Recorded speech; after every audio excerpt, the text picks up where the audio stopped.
During Operation Sindoor on 10th of May, Pakistan had used unarmed drones and loiter ammunitions. None of them actually could inflict any damage to Indian military or civilian infrastructure. Most of them were utilized through a combination of kinetic and non-kinetic means. And some of them, in fact, could be recovered in almost intact conditions. Today, we'll be talking about drones and counter-UAS systems. Throughout history, if we look, we have witnessed evolutionary as well as revolutionary changes in warfare, and that have transformed the kind of battles we fight. Change is either evolutionary, something like Charles Darwin spoke about, natural selection. Gradually, it happens over a period of time, and then there is a revolutionary change, which happens all of a sudden, something like an ice age which comes, and people who are not adapted to it or not used to that particular environment, they go kind of extinct. So evolutionary changes have made weapons and war fighting equipment, smaller, faster, lighter, more efficient, more affordable. Long back we had rifles which were much weighty, but they were large length. We have now shorter, lighter rifles, longer ranges. They're much more cheaper. We can fight at night. We can fire them at night. Similarly for tanks and aircrafts, we made them affordable. They're lighter, yet they maneuver very fast and they afford more protection. It's similar for even say explosives. We started with gun cotton, then probably TNT, RDX, today HMX. So in that same weight, you can get more explosive power. These are kind of evolutionary changes. They happen gradually over a period of time.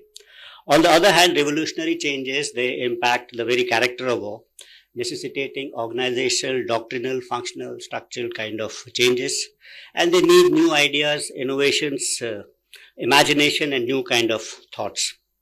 So advances in, say, this all has happened, and this has introduced those three revolutions in military affairs, which I have been talking about in large number of seminars and talks. And first, as generally speak about it, that first revolution in military affairs due to advances in surface mobility and aerial mobility, and that changes the way we used to fight. And second revolution in military affairs was basically due to advances in communication and ICT technology, which again network people, you could take faster decisions. And we always say that we are at cusp of a third revolution, which is being introduced for a data-centric kind of warfare, because the advances in artificial intelligence, machine learning, data analytics and all. So these are kind of revolutionary changes. So when we talk about drones, what do you think these are? They are introducing kind of evolutionary change or a revolutionary change in warfare. I think their development is kind of evolutionary, but their employment has been very, very revolutionary as far as warfare is concerned. Initially, the development was for small applications, limited ranges, restricted payloads.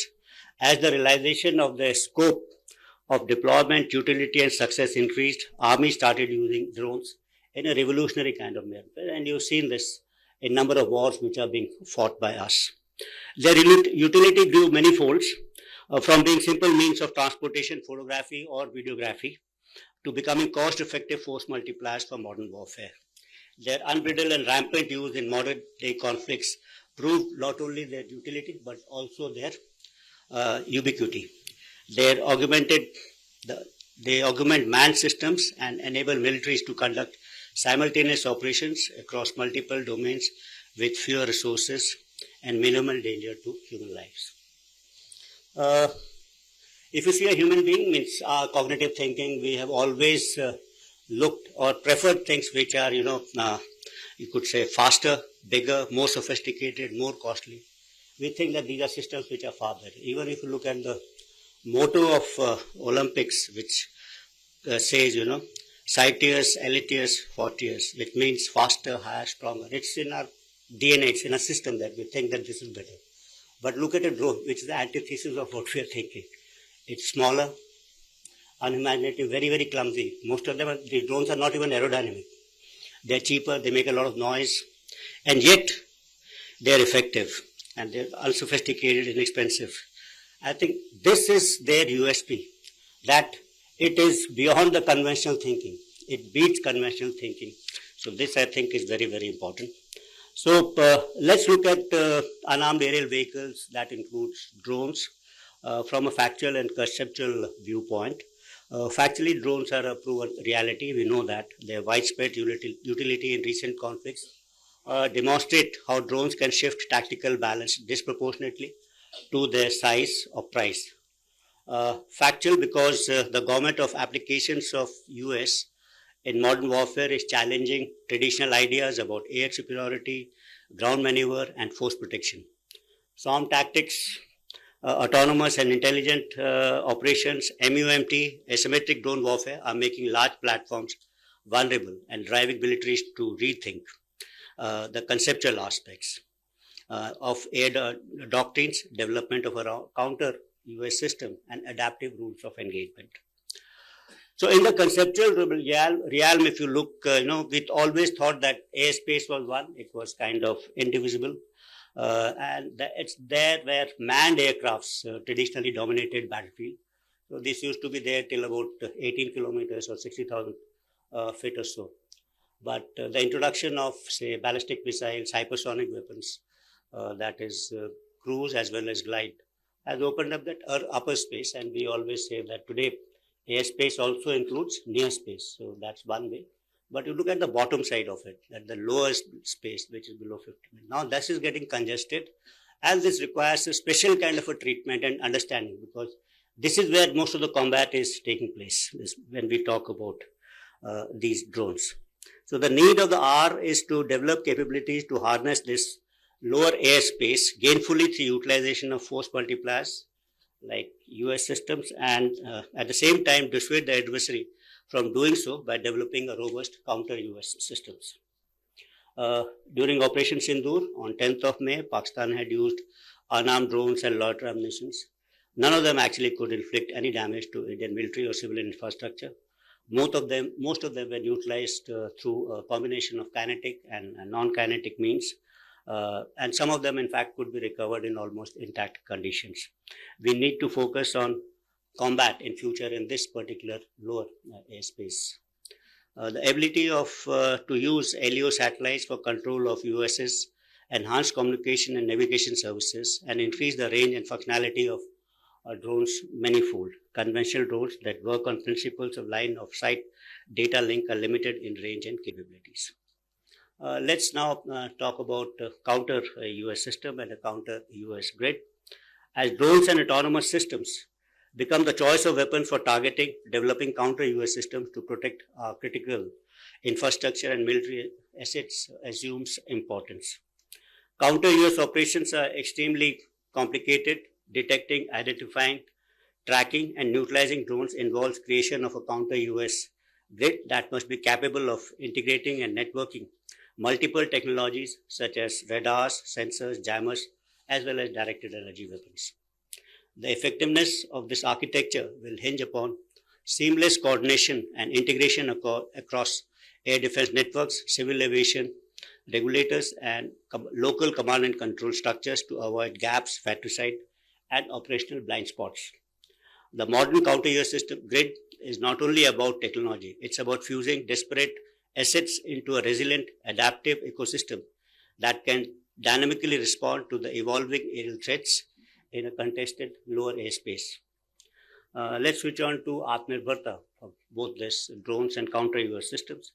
Operation Sindoor has showed us as to why indigenously developed counter-US systems and counter-US systems built for our terrain and our needs are crucial. We cannot rely on imported niche technology that are crucial for our offensive and defensive missions. We must invent and build and safeguard ourselves. Dependence on foreign technologies weakens our preparedness, limits our ability to scale up production, results in shortfall of critical spares for sustenance and round-the-clock availability. Another important aspect of this capability is that foreign weapons and sensors, their capabilities are known to all, and adversaries can predict our tactics and doctrinal concepts based on the capabilities of this particular system. So you may have today on very modern aircrafts, air-to-air missiles, so say ranges are known to us, so are they known to the adversaries also. And the moment if they are imported, then obviously the adversary can keep out of those ranges and develop tactics accordingly. So this becomes a severe limitation. But if you are developing systems which you own, their capabilities are not known to the enemy, and that may add an element of surprise when actually you're face to face in the initial encounters at least. So when we design, make and innovate at home, we secure our secrets, cut costs, retain the initiative to scale up production, and maintain around the clock readiness. Our Honorable Raksha Mantri has rightly said that Atmanirbharta is not a choice, it's part of a duty. In warfare, you cannot win with yesterday's weapon systems in today's warfare. In fact, today's warfare has to be fought with tomorrow's technology. I'm happy to note that this workshop is deliberating on crucial issues for Indianization and improvement in existing US and counter-US capabilities. I would like all of you during the day's deliberation to focus on a few things. First, I think, is increased impetus on defense R&D to deliver next generation of solutions.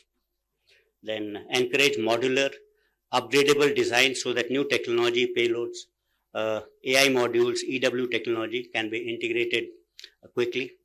Develop standardized open architecture for plug-and-play modules for effective counter-US, both for kinetic and non-kinetic systems. Fifthly, create counter-US system testbed for startups and DRDO. Sixthly, invest in secure sovereign software stacks for UAV control and anti-jamming. Seventhly, we could focus on stealth and next generation of UAVs. And last and not the least, develop a long-term vision roadmap for swarm drones, drone carriers, MUMT, direct energy weapons, artificial intelligence powered counter-US systems, etc.